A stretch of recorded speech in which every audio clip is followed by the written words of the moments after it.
Welcome to St. Luke's Lutheran Church. Pastor Chris Metz, and we are honored once again to host the Queen City Ringers. We here at St. Luke's always look forward to their beautiful music. We're thankful you all are here today to enjoy that beautiful music with us. And I believe they are ready to go, so I will sit down and enjoy the music with all of you. Thank you for being here. Let's give them a round of applause.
Good evening. Thank you so much for coming out to share this evening with us all the music that we have prepared to be able to come and play for you. This is, this is what it's all about, is just being able to share this time.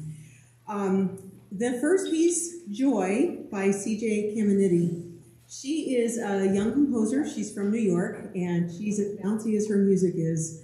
I got to meet her at a conducting masterclass, and she's just a delightful person. I hope that we can get more of her music to do, because she's just wonderful.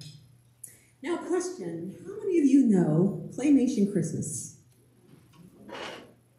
Okay. So if you don't know, it's a stop-motion clay animation video done in 1987 by Will Vinton. And it's a series of sketches of different Christmas carols. And there is a host and a co-host who struggle throughout the entire program trying to find the true meaning of wassail, and whether or not it in fact has anything to do with snacks. So Joy to the World was one of the skits that was in this Claymation Christmas.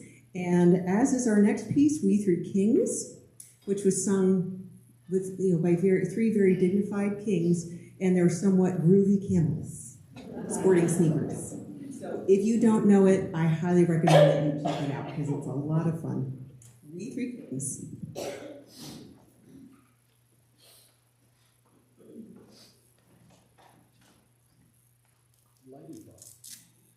ladybug? We have good luck. She found a ladybug.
City Ringers was formed in 1978. It was a way for area directors to have the chance to ring as we spend our time with a baton behind a podium. And how many up here are currently handbell directors? One. We got one. And me. So as you can see, it kind of turned into your normal type group after all, but that's okay. These guys are the best. I love directing them. It's a lot of fun. And over the years, the group has commissioned various handbell pieces. As you can probably tell from the math, in a couple of years, we're going to have a very big anniversary coming up. So the plan is to pull those commissioned pieces out and be able to present them in a single concert. Most recently, the commission that we have is Winter's Night So Deep, and it is 2 Christmas tunes, the first Noel and the Holly and the Ivy, and then Brenda Austin, who arranged this, wrote an original tune to weave in with those 2 Christmas carols. So are there any handbell directors? One, I know one. So a level 2 version of this piece has actually already been published. So if you are a director, yes, or a ringer, you can let your directors know about it. A Winter's Night So Deep.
Okay, so I asked about directors. Do we have any ringers? I know the one that raised their hand for a director is also a ringer. Do we have any other ringers?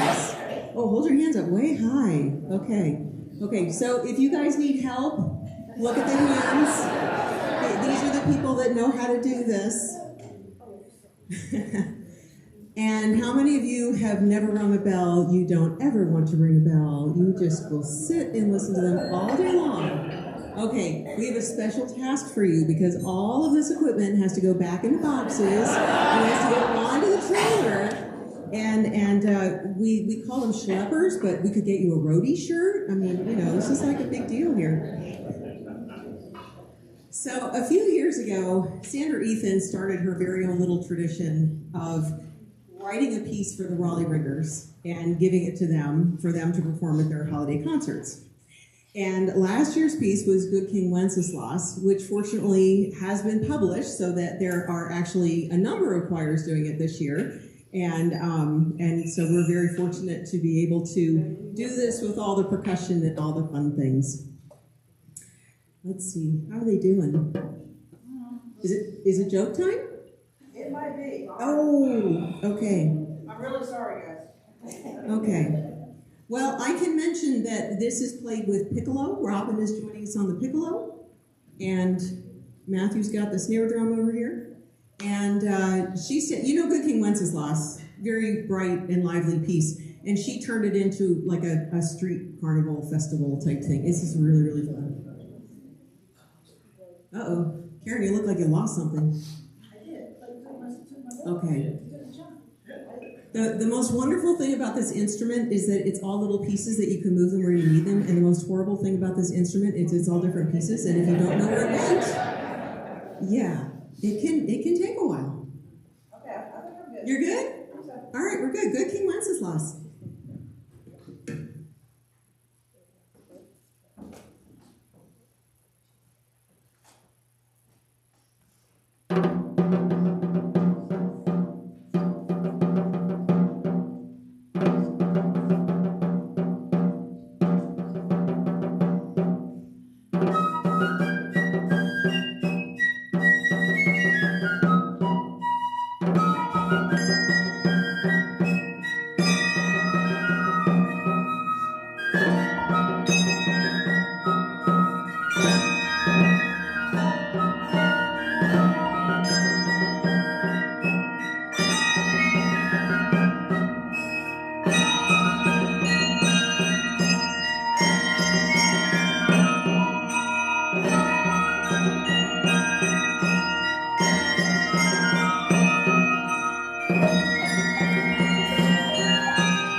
I wonder as I wander. John Jacob Niles heard a young girl singing and was so entranced by the song that she was singing that he took very meticulous notes and turned it into what is now a very well-known Christmas carol. And Carolyn is going to read the text for us in case you're not familiar with it. I wonder as I wander out under the sky how Jesus the Savior had come for to die. For poor, ordinary people like you and like I wonder as I wander out under the sky. When Mary birthed Jesus, 'twas in a cow's stall, with wise men and farmers and shepherds and all. But high in God's heaven a star's light did fall, and the promise of ages it then did recall. If Jesus had wanted for any wee thing, a star in the sky, or a bird on the wing, or all of God's angels in heaven for to sing, he surely could have had it, for he was the King. I wonder as I wander out under the sky, how Jesus the Savior had come for to die. For poor ordinary people like you and like I wonder as I wander out under the sky.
When Derek Hakes was in his early 20s, he enjoyed playing around with the musical alphabet. It works a little bit like a cryptogram, and if you want a more detailed explanation, I'd be happy to show you. You need like pencil and paper. But you can actually spell any word using the musical letters A through G. And so he had this idea of writing music around the word peace. And he couldn't really think of what else to put with it, so he kind of set it aside. He just had this little P-E-A-C-E, little 5-note tune. And about 15 years later, there was yet another terrorist act, and he thought, I have to do something with this. So he was still kind of stuck until he heard from the Latin Mass, Dona nobis pacem, which means give us peace. So he put those into the musical alphabet, and then he was able to finish the song.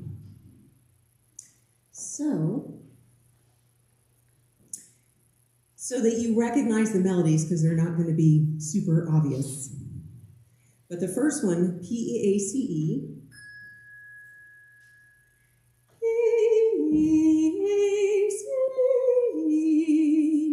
So you'll hear that little melody a lot.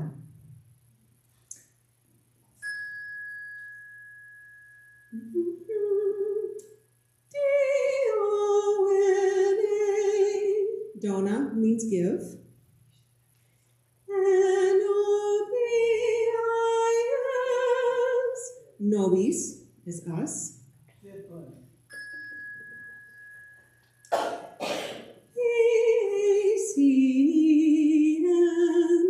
That's pacem, which is Latin for peace. So amidst this, you'll hear a repeating note that just kind of drones, and that is voices crying out. And at the end of the piece, the word peace, P-E-A-C-E, and pacem both come together.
Okay, very exciting thing.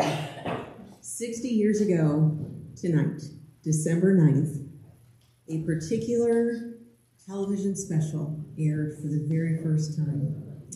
A young boy was struggling to find the true meaning of Christmas. He felt surrounded by commercialism, even his baby sister. This show had so many challenges. They had a very low budget. They had a very short timeline to create it. And the original creator did not like animation and did not like jazz. So it is actually something of a Christmas miracle that this program actually made it onto the air at all. And as you probably guessed, the boy is none other than Charlie Brown, and he and his friends did eventually find the true meaning of Christmas. The music from this classic was written by Vince Guaraldi and arranged for handbells by Kevin McChesney. So you can probably tell I saw a little program like, oh, I need to delve into this. It's 60 years old. It's like, almost as old as I am. And the funny thing to me was that it came out at a time, for those of you who were around then, that aluminum Christmas trees were all the rage. Oh, this sure puts the Christmas spirit into a person. After this aired, the aluminum Christmas tree industry pretty much collapsed, and everyone wanted live trees again. Because I think they think if you just wave your arms, it is magically decorated. So, a Charlie Brown Christmas. Do we have some little things to add? Does it have more? Oh, there we go. Don't kill it. Okay, you didn't kill it. That's good. And we have a little blanket. And then just to help us ring in, thank you, a Charlie Brown Christmas.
While they set up for their next piece, how many of you, have any of you not seen, is this your first Queen City Ringer concert? Do we have any new, we have some new, yay!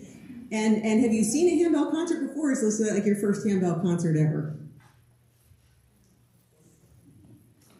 Whatever, okay. So here's your opportunity to ask questions. If you have questions about the bells themselves, we rehearse on Tuesday nights, and we'll have auditions in January if anybody wants to come ring. Do you have any questions? Yes. I'm interested in your little box. Now, is that something that you have to buy from some high-priced music? Or something that somebody, you have to have a particular pitch or something? Or is it something somebody gave, and as long as it's the right height for somebody to sit? This is a cajon. And this was made by the same company that makes our handbells and chimes. They brought up a couple of craftsmen from Peru and employed them to make cajons. So I have heard from actual percussionist people that this actually is a really nice quality. As with everything, they come in a variety depending on the wood that you choose. This one has a snare. So if you hit it here, you have a snare. And if you hit it farther down, you get the lower sound without the snare. So in the competent hands of Karen, over here this time. I'm not used to singing there. You can make all kinds of different things with it. So this one is made of mahogany, so it's maybe a little bit more expensive. But some of the other ones are made of like birch and just different kinds of wood. But it's fun because you get like a little tiny drum kit all in one box. Yeah. Any other questions? Okay. Well, Kevin's still setting up, so since you're not asking questions, I have prepared some trivia. Okay. Does anybody know the heaviest handbell that Queen City Ringers owns? Yes. I don't know the note, but it's a real big silver. I'm sorry to say that it is not silver. But for answering the question, where did Candy go? She's going to have her run the candy. Okay. Oh, I can't have that. Who wants candy? Okay. Okay, there you are. Okay, the heaviest bell that we own is the G-sharp 2. And, all right, for candy, does anybody want to guess how much it weighs? 25 pounds. Okay, give her candy. It does not weigh 25 pounds. That's okay. Otherwise, I'd be highly impressed that he was holding it like that. It is 12 pounds and 15 ounces. 12 pounds and 15 ounces. So basically, you put a bowling ball on a little handle and you ring it. That's kind of what ringing those bass bells. Okay. Well, they're ready, but I'm going to ask you one more question because this is like this is really fun. The heaviest handbell that Malmark makes, is in fact the bronze C2. So our silver bells are made out of aluminum so that the guys don't like completely keel over. But the bronze C2, And Karen, I'm sorry. No, she wants to ring the bronze C2. It is 15 pounds, 7 ounces. Are you up for it? Let's go. Huh? The F-sharp 2, the C2 beat it by 4 ounces. I looked at the Malmark chart thing because I thought, it's got to be. It feels like, it's only 4 ounces. I mean, yeah. So our F-sharp 2 is aluminum, but in the Raleigh Ringers, it's bronze. So their bronze F-sharp 2 weighs 15 pounds, 3 ounces. So when you go to a Raleigh Ringer concert, go, wow, because that's like much more than we would ever do. And just for fun, the C9, Ready to ring it? ring it. Look out for the dogs. Weighs 4.1 ounces. That is the smallest bell. That's the difference in the C2 and F sharp. Yeah, it's that little bell is the difference between the C and the F sharp. Okay, with all of that being said, is it a snickerdoodle one? It is. She gave me a snickerdoodle. I'm gonna put that next to my bed.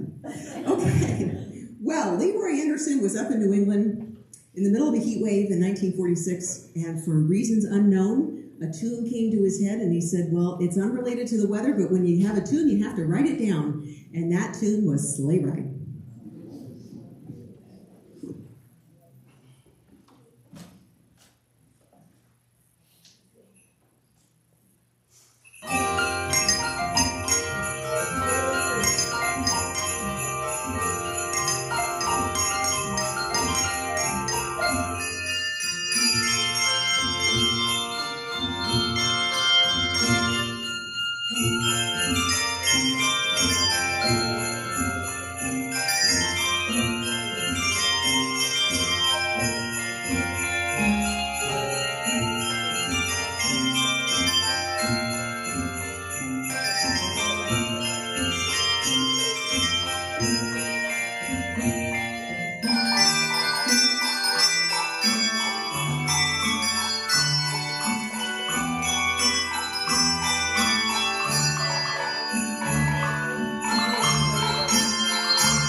So now we all want to go flying through. Oh, that's right. We're in North Carolina. There is no snow. Thank God. Oh, come on. Does anybody That's probably where in North Carolina. Does anybody besides me miss the snow? Okay, I have one other person that misses. Oh, 2, 3 people. All right, there are a few of us that miss the snow. One of us doesn't know what it is. Okay. So our next piece is Little Town, and Katie is going to introduce it for us.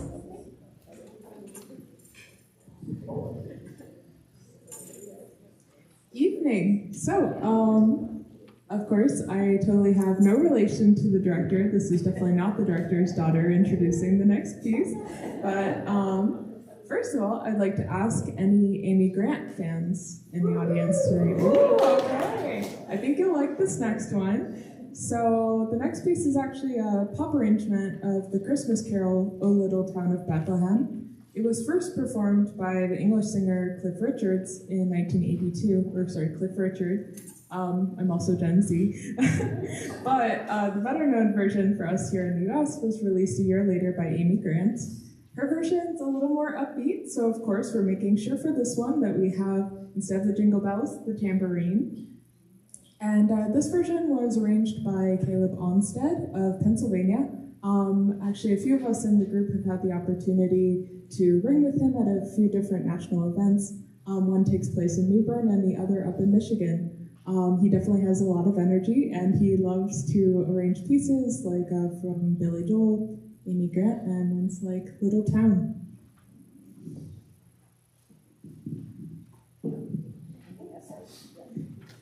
That comes with me. I thought I got to keep it. Oh, you want to introduce the rest? Oh, I'm good. No, you're good. Okay. So, if you're not familiar with it, you actually can sing "Oh Little Town." It's just not the tune that you know. So, "Oh Little Town, oh Bethlehem." I see somebody singing it. Yeah, so some of you already know it. So it is possible to sing the lyrics to "Oh Little Town."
ago, we started, we found some Christmas Carol Fest books in our music library. And I thought, maybe it would be fun. You guys are sitting here the whole time. You're clapping, which is wonderful. And I hear some, little audience noise, which is wonderful.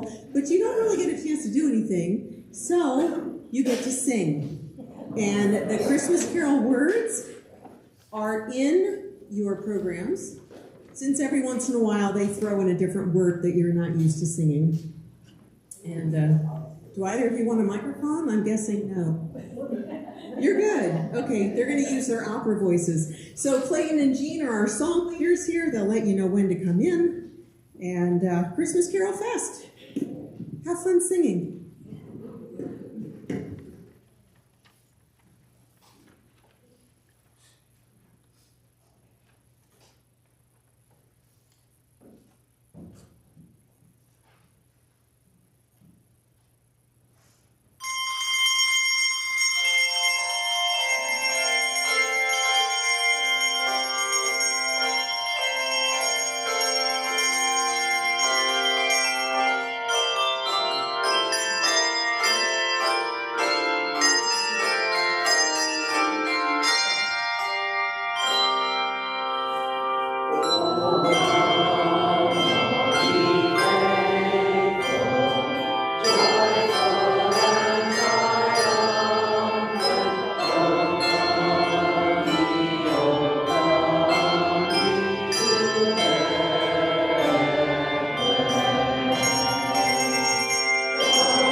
Well, if you keep singing like that, we're just going to bring back one of these every year.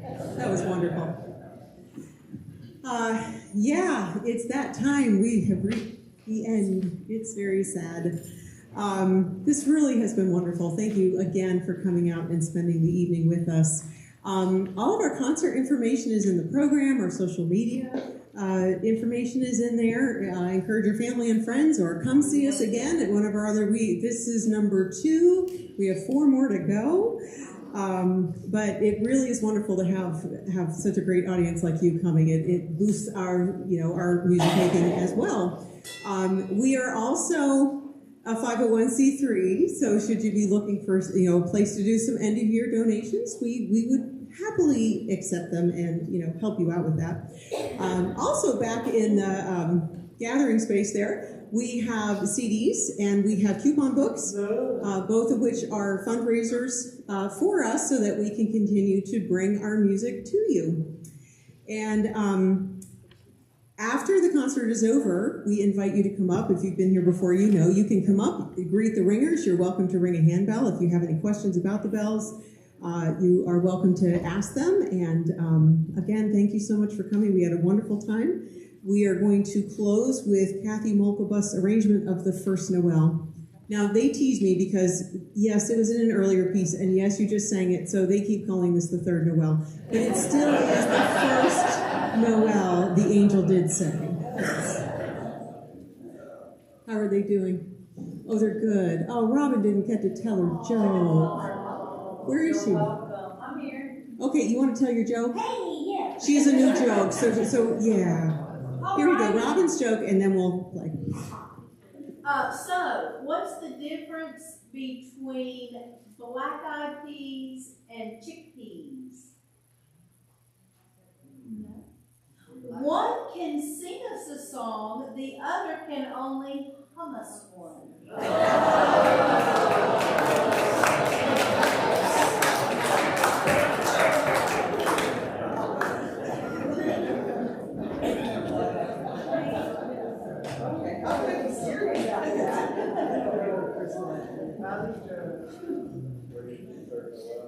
Yes, I did a third Noel.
Okay.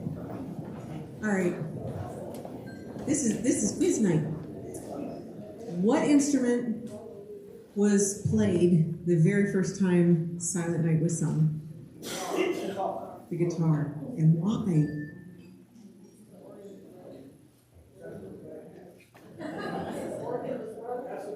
The organ, the church flooded and the organ was not working. So, the pastor, Joseph Moore, had written this lyric, and he walked down to Franz Gruber's house and he said, Franz, I wrote this, but I need a tune for it. And so that day, Franz wrote the tune to Silent Night, and they sang it at church that evening, accompanied by guitar, because the church had flooded and the organ was broken. So, Sandra Ethan arranged this for bells. We're joined By Robin on flute.